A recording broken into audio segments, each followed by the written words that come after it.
예, 감사합니다. 감사합니다.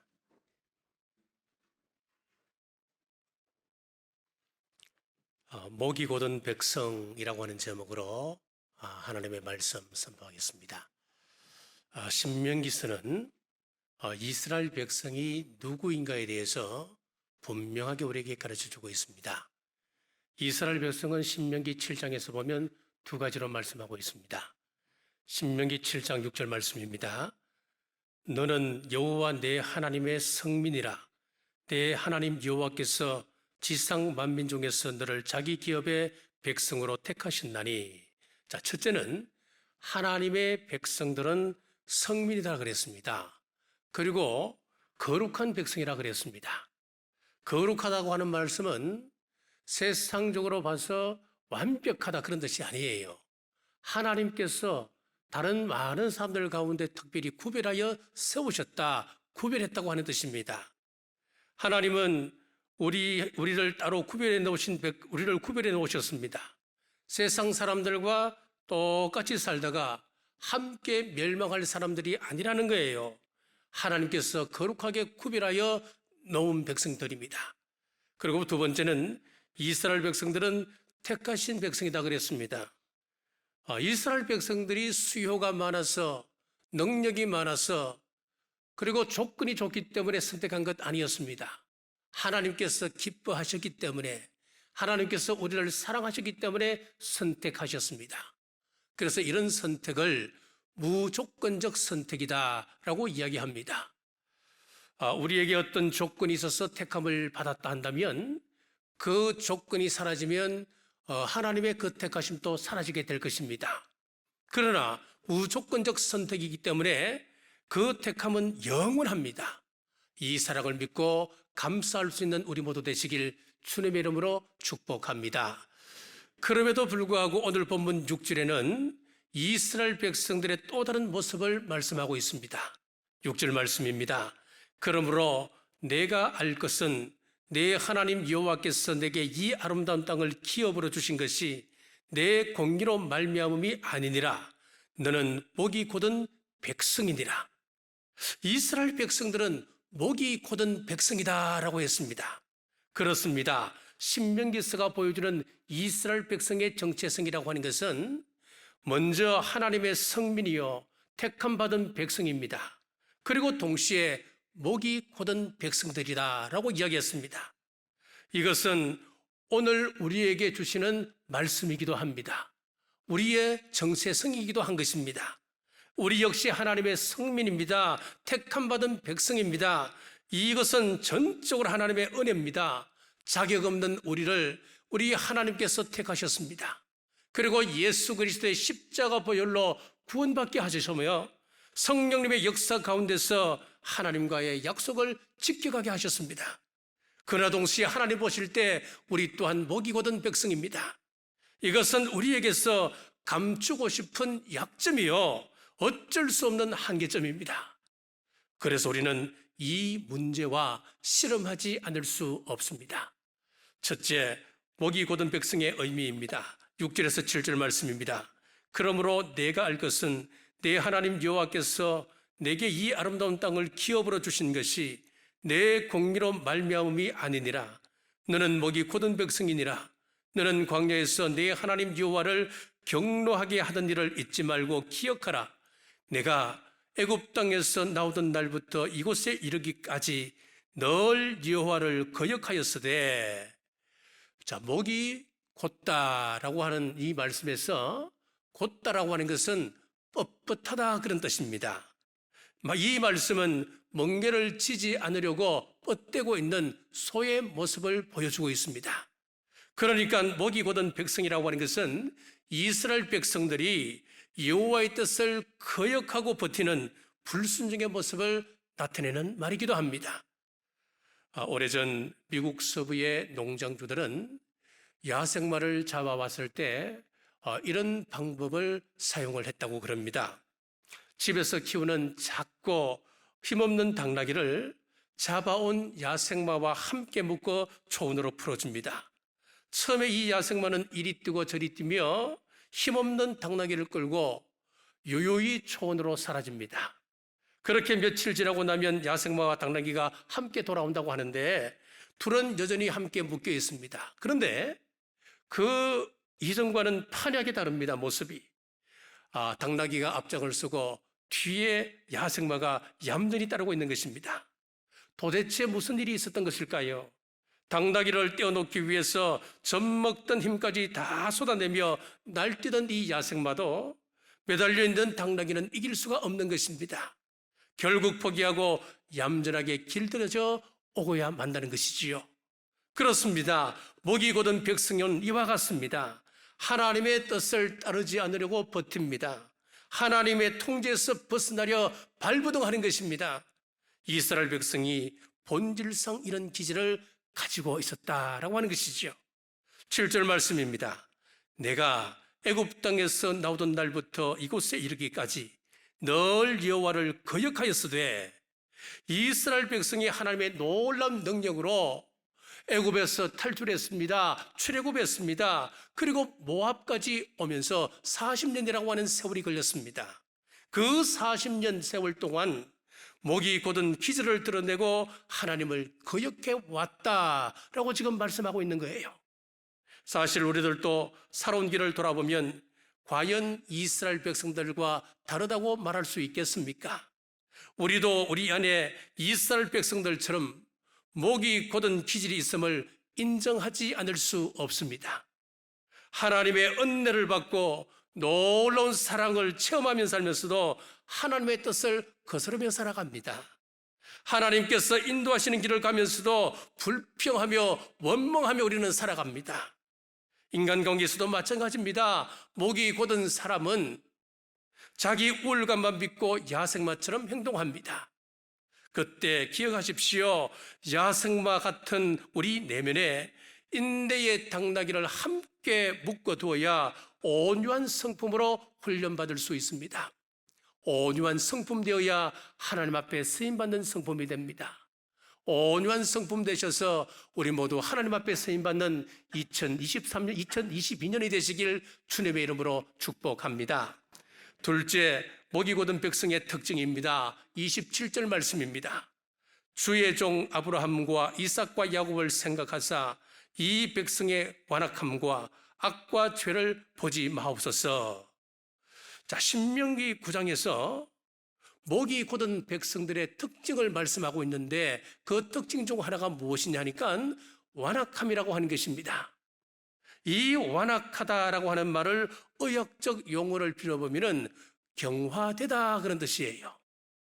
간질환 가운데 간경화라고 하는 것이 있습니다. 우리 간이 서서히 굳어져 갑니다. 그러다 완전히 기능을 하지 못하는 아주 무서운 질병이지요.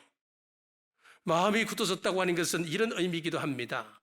한 남자와 한 여자가 깊이 사랑하여 결혼했습니다.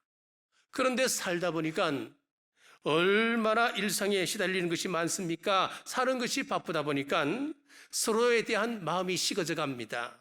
원망, 불평이 나오기 시작합니다. 그러다 보니 그 마음이 서로 냉랭해지기 시작하는 것입니다. 마치 이스라엘 백성들이 이와 같았습니다. 하나님을 향해 뜨거웠던 그 마음이 간경화처럼 딱딱하게 굳어져 갔습니다. 냉랭해지기 시작했습니다. 이스라엘 백성이 어떻게 하다가 그 마음이 완악하게 되었을까요? 이스라엘 백성들이 하나님의 놀라운 은혜로 출애굽하면서 그 마음에 뜨거운 감격이 있었습니다. 감사가 넘쳐났습니다.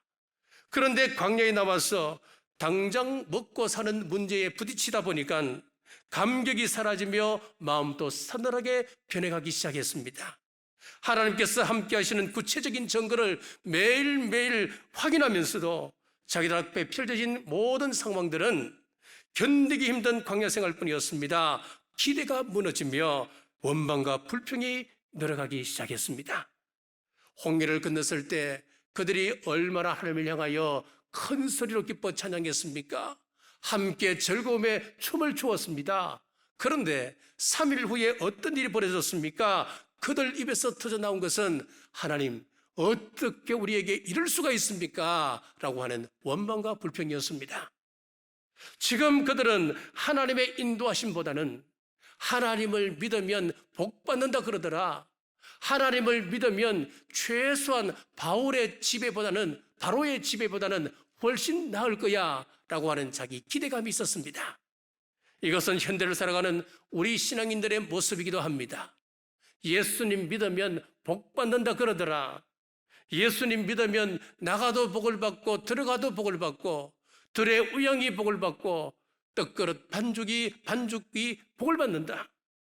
이것만 보고 신앙생활 하다 보니까 수르를 지나고 마라쯤 오게 되면은 기대했던 것들이 무너져 좌절하게 되고 원망하게 되는 것입니다. 믿어도 소용없네. 그때 모세가 했던 것을 보십시오. 25절의 말씀입니다. 모세가 여호와께 부르짖었더니, 그 앞에 24절에 보면 백성들이 모세 앞에 와서 원망하고 불평했습니다. 그러나 25절에 보면 모세는 그 앞에서 하나님 앞으로 나아갔습니다. 하나님께 부르짖었다 했습니다. 여호와 앞에 문제를 내어놓고 모세가 서는 것입니다. 기도하는 것이었습니다. 가정과 사회, 사업과 인간관계에서 감당하기 힘든 일들이 도처에 널려 있습니다.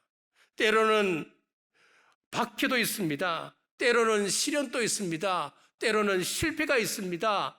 하지만 이런 것들과 실험하면서 우리는 감격이 사라지고 기쁨은 잃어버리게 되는 것입니다.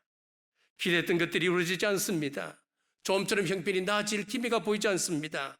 여러 가지 상황이 점점 악화됩니다. 미래에 대한 불안이 밀물처럼 밀려옵니다. 자, 이런 것들을 바라보면서 우리의 마음은 점점 굳어져 가기 시작하는 것입니다. 백성들에 대한 이런 모습을 보시고 하나님의 답답한 마음을 표현하는 것이 6절과 13절에 나와 있는 목이 곧은 백성이다. 우리 하나님의 탄식입니다. 그때는 하나님 앞에 무릎을 꿇어야 합니다. 문제가 올 때에 하나님 앞에 무릎 꿇고 문제를 내어놓아야 그 훈련 기간이 단축됩니다. 왜냐하면 하나님께서 하나님의 백성 만들기 위하여 훈련 코스를 만들어 놓으셨기 때문에 훈련시키는 분의 의도를 알고 우리가 빨리 적응하면 그만큼 시간은 단축되는 것입니다. 여러분, 우리는 서로가 서로에게 실망하게끔 되어 있습니다. 그렇기 때문에 사람에게 기대하려고 하지 마십시오. 사람은 위로의 능력이 없습니다. 모세가 하나님 앞에 엎드렸던 것처럼 기도하면 승리하게 될 줄 믿으시길 주의 이름으로 축복합니다. 셋째, 목이 부드러운 백성되려면 어떻게 해야 할까요? 신명기 10장 16절 말씀입니다. 그러므로 너희는 마음에 할례를 행하고 다시는 목을 곧게 하지 말라. 목이 부드러운 백성되려면 마음의 할례를 받아야 한다라고 했습니다. 자, 할례는 부싯돌로 행하면 됩니다. 그런데 이 마음이라고 하는 것은 눈에 보이지 않습니다. 그럼 무엇으로 할례를 행할 수 있단 말입니까? 신약 성경에 보면 성령님의 칼이 나옵니다. 에베소서 6장 17절입니다. 성령의 금, 곧 하나님의 말씀을 가지라. 성령의 금은 하나님의 말씀이라 그랬습니다. 아니, 하나님의 말씀이 어떻게 금이 될 수 있단 말입니까? 히브리서 4장 12절 말씀입니다. 하나님의 말씀은 살아있고 활력이 있어 좌우의 날선 어떤 금보다도 예리하여 혼과 영과 및 관절과 골수를 찔러 쪼개기까지 하며, 우리에게 하나님의 말씀이 들려질 때에 우리의 부정적인 생각이 쪼개어집니다. 하나님은 우리의 잘못된 지, 정, 의를 고치십니다. 하나님의 말씀을 들을 때 우리는 내 속에 죄를 깨닫게 되고 가슴을 치며 통회하는 역사가 일어나게 됩니다. 계속해서 주시는 말씀이, 우리 하나님의 말씀은 관절과 골수를 찔러 쪼갠다 그랬습니다. 그렇기 때문에 우리가 하나님의 말씀을 믿음으로 받게 되면 우리의 육체의 질병이 치유되게 되는 것입니다. 그럼 이 능력의 말씀은 어디로 듣는 것입니까? 귀로 듣습니다. 그러므로 먼저 할례를 받아야 할 곳은 우리의 귀입니다. 예레미야 6장 10절입니다. 내가 누구에게 말하며 누구에게 경책하여 듣게 할꼬? 보라, 그 귀가 할례를 받지 못하였으므로 듣지 못하는도다. 보라, 여호와의 말씀을 그들이 자기에게 욕으로 여기고 이를 즐겨 아니하니라고 했습니다. 귀가 할례를 받지 못하니까 하나님의 말씀을 재단하기 시작하는 것입니다. 여호와의 말씀을 백성들이 욕으로 여긴다 그랬습니다. 기뻐하지 아니한다 그랬습니다. 즐겨하지 아니한다 그 말씀입니다. 나를 치는 말씀이네. 저것은 나보고 하는 이야기네. 내 들으라고 하는 이야기네. 우리 귀가 할례 받지 못하니까 하나님의 말씀을 재단하여 듣는 것입니다. 강단에서 선포되는 말씀은 어느 특정인을 위한 말씀이 아닙니다. 이 자리에 함께한 모든 성도들에게 적용되는 말씀이고 심지어는 말씀을 선포하고 있는 설교자에게도 적용되는 말씀입니다. 나에게 꼭 맞는 말씀이네. 이야, 하나님은 어떻게 저렇게 세밀하실까? 나에게 꼭 필요한 말씀을 주시네. 그렇게 듣는 것이 귀의 할례를 받은 사람의 특징인 것입니다. 이제 귀의 할례를 받은 사람은 마음의 할례를 받아야 합니다. 신명기 10장 16절 말씀입니다. 그러므로 너희는 마음의 할례를 행하고 다시는 목을 곧게 하지 말라. 겸손하라고 하는 말씀입니다. 예레미야 4장 4절 말씀입니다. 유다인과 예루살렘 거민들아, 너희는 스스로 할례를 행하여 너희 마음 가죽을 빼고 나 여호와께 속하라. 하나님을 떠나 우상 숭배하는 이스라엘 백성들의 그 모습을 보고 이것은 영적인 간음이다 그렇게 규정을 하십니다. 그리고 이런 배신의 가죽을 베라라고 말씀하고 있습니다. 신명기 30장 6절입니다. 내 하나님 여호와께서 내 마음과 내 자손의 마음에 할례를 베푸사 너로 마음을 다하며 성품을 다하여 내 하나님 여호와를 사랑하게 하사 너로 생명을 얻게 하실 것이며 마음의 할례를 행함으로 하나님을 온전히 사랑하라라고 말씀합니다. 하나님의 말씀을 읽고 들을 때 마음속에 자리 잡고 있는 잘못된 생각, 잘못된 가치관을 성령님 자르시옵소서 기도하고 결단하시길 주의 이름으로 축복합니다. 자, 이것은 육신의 할례를 받을 때처럼 고통이 따릅니다.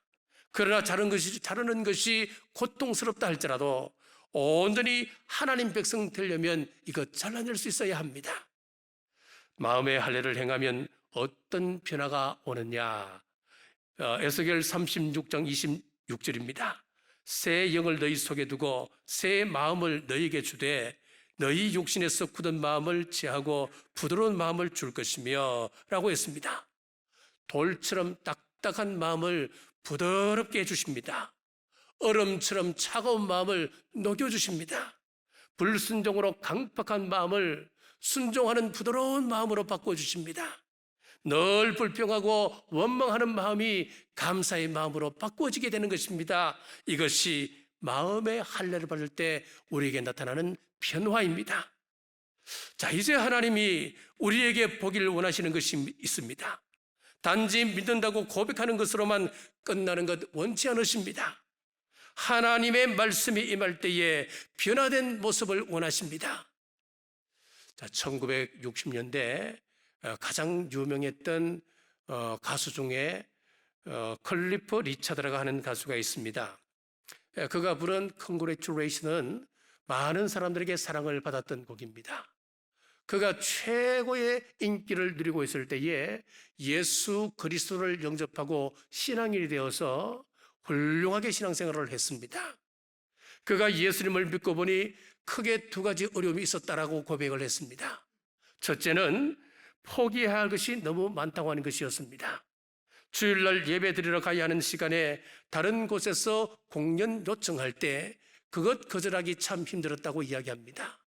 이런 분들에게는 그 공연이 수입과 직결되는 것이기 때문에 그것 포기하기 힘들었다라고 이야기했습니다. 두 번째는 가치관의 우선순위의 문제였습니다. 삶의 우선순위가 예수님을 믿기 전에는 모두가 내 중심이었습니다. 그런데 예수님을 믿고 보니 하나님 중심으로 전환시켜야 되는데 그것 바꾸기가 가장 힘들었다라고 이야기를 했습니다. 그렇습니다. 우리가 마음의 할례를 받았다면 믿는 표를 보여야 합니다. 주일 성수라고 하는 것이 무엇입니까? 시간의 주인은 하나님이십니다. 그거 고백하는 것이 주일 성수입니다. 믿음을 가졌다 하면서도 포기할 것 포기하지 못하고 삶의 우선순위를 제대로 정립하지 못하여 예배드리는 이 시간, 이 자리에 함께하지 못한 이들이 얼마나 많습니까? 예배 자리에 앉지 못한 사람이 얼마나 많습니까? 성도로 하면서도 시대 풍조에 편성하여서 주일을 꼭 지켜야 하는가? 주일이면 꼭 예배당에 찾아가야 하는가? 11조 헌금 꼭 해야 하는가? 라는 식의 문제제기를 하는 사람들이 있는 겁니다. 그러나 성경은 변함없이 순종하라고 우리에게 말씀합니다. 왜 그렇습니까? 우리의 주인은 하나님이시고 우리는 그의 백성이기 때문에 그렇습니다. 마음의 할례를 받은 성도라면 주일 성수를 비롯한 가장 기본적인 표는 보여야 하는 것입니다. 싱가포르의 로렌스 콩 목사님은 교회는 성도들의 할례부터 시작한다라는 말을 했습니다. 무슨 이야기냐면 거룩함에 대한 열망 없이는 우리 주님께서 원하시는 교회는 세워지지 않는다, 그 말입니다. 자기 중심의 교회가 잘라야 합니다. 교회 안에서 육신의 정욕, 안목의 정욕, 이성의 자랑 잘라내야 합니다. 자기 자랑보다는 남을 먼저 세우는 것이 교회입니다. 교회에서 부정적인 시각과 거짓된 입술 자르고 분열주의와 분파주의, 이것 잘라내야 합니다.